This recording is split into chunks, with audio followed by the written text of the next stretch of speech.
Alors salut à toi et bienvenue dans cette nouvelle vidéo. Dans les dernières vidéos, on a vu comment, de A à Z, faire un film. Toutes les étapes pour aller de ta 3D, à ton animation, à ton rendu, jusqu'au compositing par la post-production pour avoir un film complètement terminé. Et j'ai expliqué ça un petit peu comme si ça coulait de source, tu vois, comme si tu pouvais passer d'une étape à une autre et que tout allait bien et que c'était super facile. La vérité, c'est que c'est un énorme bordel. C'est que c'est très compliqué de passer d'une étape à une autre sans que tout casse, sans que... Bref, c'est un énorme brin. Le fait de pouvoir faire passer la donnée d'une étape à une autre, ça s'appelle le pipeline.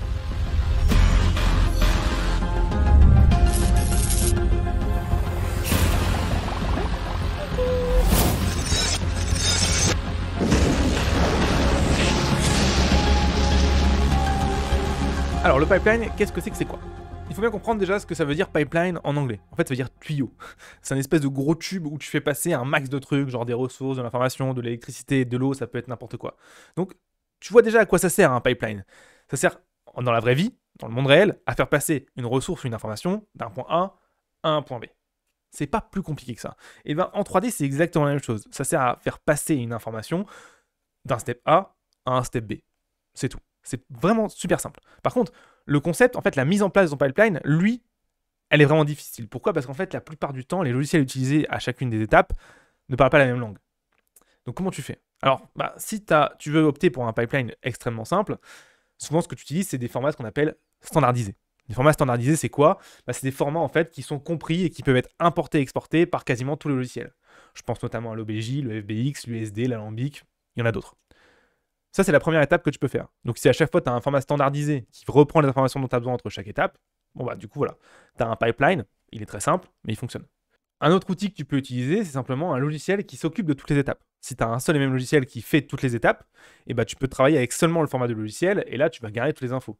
Logiquement, dans le logiciel, il sait à peu près communiquer avec les différentes parties sans que ça pète. D'accord? Donc il y en a quelques-uns qui font ça, mais il n'y en a vraiment pas beaucoup qui vont faire toutes les étapes. Par contre, tu as des logiciels qui vont faire une grosse partie des étapes. Donc ça peut être très intéressant aussi. Et enfin, et c'est souvent ce qui se passe dans les, dans les petits, même moyens ou gros studios, c'est en fait de créer ton propre pipeline avec tes propres outils. Qu'est-ce que ça veut dire de créer un propre pipeline avec tes propres outils? On va faire une métaphore pour bien comprendre. Imaginons, tu ouvres un restaurant, d'accord? Et quand tu ouvres un restaurant, sans trop de surprise, tu peux pas commencer à servir des plats si t'as rien. Il te faut une cuisine, des tables. En fait, ton pipeline, c'est ça. Toi, ta compétence, c'est de faire à manger, mais ton pipeline, ça va être de faire un endroit pour ton restaurant, mettre des tables, des chaises, où est-ce que tu vas placer ta cuisine, où est-ce que tu auras ta gazinière, tes fours, etc. Donc ça, c'est ton pipeline. Et tu te rends compte qu'après toutes les personnes qui ont un restaurant, le pipeline de base, c'est à peu près le même. Une salle où les gens mangent et une cuisine avec un four, une gazinière, et globalement, c'est ça, quoi. Je suis pas cuisinier, donc j'imagine que j'ai beaucoup de bêtises, mais tu comprends l'idée. Mais par contre, tu te rends bien compte aussi que chacun des restaurants a sa propre cuisine, avec ses propres préférences, peut-être avec une certaine marque de four, une certaine casinière, placée à un certain endroit, avec certains ustensiles, etc. Donc c'est-à-dire que la base du pipeline est le même, mais aujourd'hui, quasiment chaque restaurant a un pipeline, ou alors dans ce cas-là, une cuisine et un environnement de travail, un petit peu différent, qui lui est complètement personnalisé. Et en fait, les petits studios, les gros studios, c'est ce qu'ils font. Ils créent leur propre pipeline en partant d'un pipeline de base. Alors, il en existe plein, hein. Tu peux partir du pipeline de base simplement, je prends les fichiers standards et je vois ce que je fais avec, ou même il existe des pipelines, en fait, des outils de pipeline qui ont été codés pour partir d'un pipeline de base. Il y en a plein. Tu peux faire ça. Ou alors, tu peux carrément créer ton pipeline à partir de zéro pour avoir une fluidité entre les steps parfaite. Alors, il y a des avantages et des inconvénients dans les deux solutions. Par contre, dans les deux solutions, ce qu'il faut bien comprendre, c'est qu'elles impliquent de coder un nouveau logiciel ou une partie de logiciel. Ça peut être des add-ons, des plugins aux différents logiciels pour les faire parler entre eux, mais ça implique de coder un morceau de logiciel. Donc ça implique de créer vraiment ta cuisine et pas seulement de cuisiner, tu vois.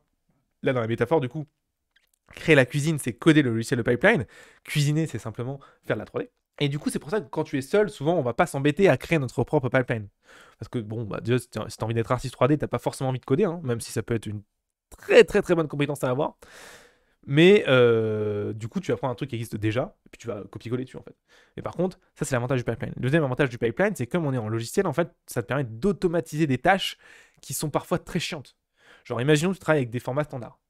Tu as 1000 objets dans ta scène. Tu dois les exporter dans ton moteur de rendu, ou dans ton logiciel d'animation, peu importe. Tu dois exporter les 1000 objets à la main. Un enfer. Comment tu fais? Puis il faut remettre les shaders et tout. Enfin, il y a plein de trucs qui sautent.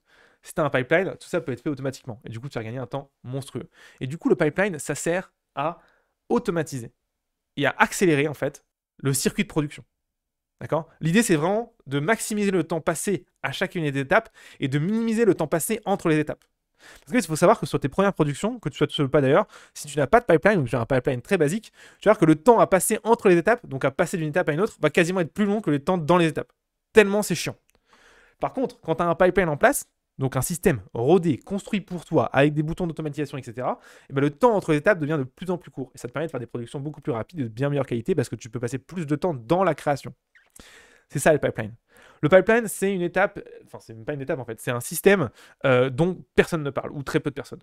Parce que c'est un truc très technique et c'est souvent, ça n'intéresse pas beaucoup les artistes. Mais c'est dommage parce qu'en fait, sans ton pipeline, tu peux pas faire un film. Et toi, tu as certainement, aujourd'hui sur YouTube en 3D, tu as envie de faire un petit film, tu as envie de créer des trucs, tu as envie de créer des images. Sans pipeline, tu ne peux pas créer d'images. Et donc sans comprendre comment fonctionne le pipeline, tu vas jamais et tu vas galérer de fou à faire des images propres et tu vas tout le temps passer plus de temps à gérer tes conversions de fichiers ou à savoir où est-ce que tu enregistres tes scènes plutôt qu'à vraiment faire de la 3D. Donc ça, c'est un petit peu dommage. Et moi, ce que je te propose surtout, certainement, c'est d'avoir un système de pipeline qui soit rodé et en place. Ce que je te propose surtout, c'est vraiment de te poser la question de comment ça marche un pipeline, pourquoi c'est important.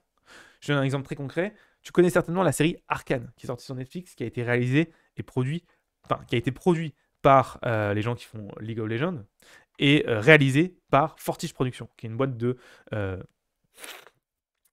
d'animation 3D en France.